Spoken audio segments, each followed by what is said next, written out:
سیدنا بلال سے کسی نے پوچھا تھا نا، اے بلال تم کیسے ایمان لائے، کیسے ایمان لائے؟ تو بلال رضی اللہ تعالیٰ عنہ نے کیا خوبصورت جملہ ارشاد فرمایا. انہوں نے فرمایا کیا پوچھتے ہو، میں مکہ المکرمہ میں رہتا تھا، غلام تھا، امیہ بن خلف میرا آقا تھا، مجھ پر ظلم کرتا تھا، لیکن میں مکہ المکرمہ کے لوگوں کو جانتا نہیں تھا، میرا ان سے تعلق نہیں تھا، ان سے رابطہ نہیں تھا. میں گھر کے اندر رہتا، اپنے آقا کی خدمت کرتا، لیکن وہ ظالم تھا، مجھ پر ظلم کرتا تھا، مجھے مارتا تھا. ایک رات جب میں شدید بخار کے مرض میں مبتلا تھا، سخت سردی تھی، مجھے بہت بخار تھا، تو اس نے مجھے کہا رات بھر کام کر، لیکن میں نے دوا لی، کمبل اوڑھ کے میں سو گیا، لیٹ گیا. میرا مالک آیا، میرا آقا آیا، رات لیٹ تاخیر سے مجھے اس نے جگایا، کمبل اٹھایا اور مجھے کہا اب کام کر، اور مجھے کہا کہ اب تو آسمان کے نیچے کوئی چھت نہیں ہے، سخت سردی تھی، کہا کھلے میدان میں اب تجھے یہ 2 کلو جو اس کو چکی میں پیسنا ہوگا، اور تو ساری رات محنت کرتا رہے، قمیص پہننے کی بھی اجازت نہیں ہے،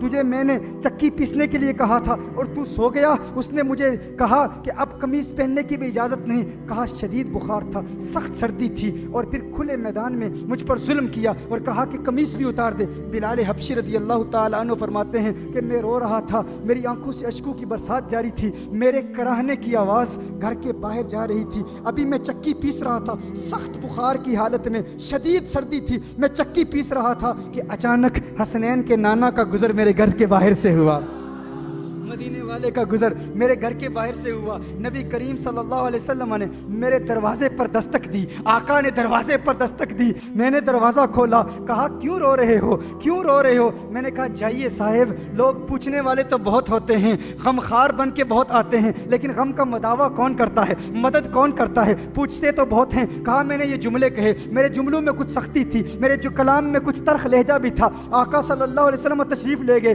تو میں نے کہا ہاں دیکھو نا، ایسا ہی ہوتا ہے، پوچھنے والے بہت ہوتے ہیں لیکن غم کا مداوع کون کرتا ہے، مدد کون کرتا ہے؟ حضور چلے گئے، میں نے جاتے ہوئے دیکھا تو میں نے سوچا چلے گئے، اب واپس کہاں آئیں گے؟ کہا ابھی چند لمحے ہی گزرے تھے کہ محمد عربی پھر میرے گھر میں آ گئے. میرے آقا کے ہاتھ میں گلاس ہے، پیالہ ہے دودھ کا پیالہ مجھے دیتے ہیں اور کہتے ہیں تم لیٹ جاؤ، سو جاؤ. مجھے کمبل دیا، مجھے کہا آپ لیٹ جاؤ. میں نے کہا ارے دیکھو مجھے لیٹنے کے لیے کہہ رہے ہو، لیکن میرا آقا تو بہت ظالم ہے، وہ تو مجھے مارتا ہے، وہ بہت ظلم کرے گا، چکی کیسے پیسوں گا، یہ کام اس نے دیا ہوا ہے. تو دیکھو وہ جو سبب وجود کائنات ہیں، وہ جو کونین کے والی ہیں، وہ جو خسرو خوباں ہیں، وہ جو سیاح لامکاں ہیں، وہ جو نازش ہر دو جہاں ہیں، وہ جن کے سبب سے یہ کائنات بنی، ان کا عمل دیکھو، ان کا عمل کیا تھا. وہ جو آقا ہیں وہ نہ ہوتے کچھ نہ ہوتا، زمین نہ ہوتی، آسمان نہ ہوتے، چاند تارے نہ ہوتے. اسی لیے کہا زمین و زماں تمہارے لیے، مکین و مکا تمہارے لیے، چنین و چنا تمہارے لیے، بنے دو جہاں تمہارے لیے، ہم آئے جہاں تمہارے لیے، اٹھیں بھی وہاں تمہارے لیے.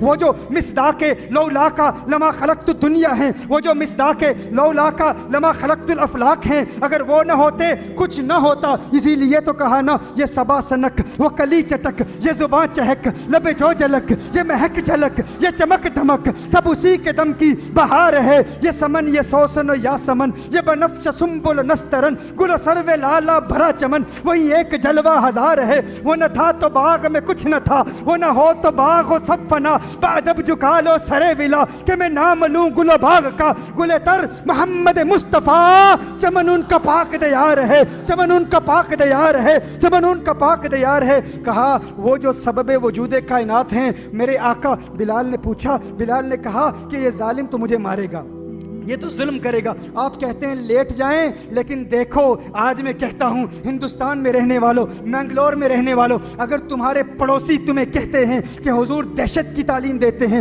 حضور نفرت پھیلاتے ہیں، ارے دیکھو تو صحیح وہ جو سبب وجود کائنات ہیں، جن کی وجہ سے یہ ساری کائنات معرض وجود میں آئی، ان کی ادائیں تو دیکھو، ان کے انداز تو دیکھو، ان کا کرم تو دیکھو، ان کی رحمت تو دیکھو، ان کی عنایت تو دیکھو. ارے وہ ایسے غمخوار ہیں کہ یہ نوازشیں، یہ عنایتیں ہمیں دو جہاں سے چھڑا دیا. ہمیں مصطفیٰ تیرا شکریہ، مجھے جینا مرنا سکھا دیا.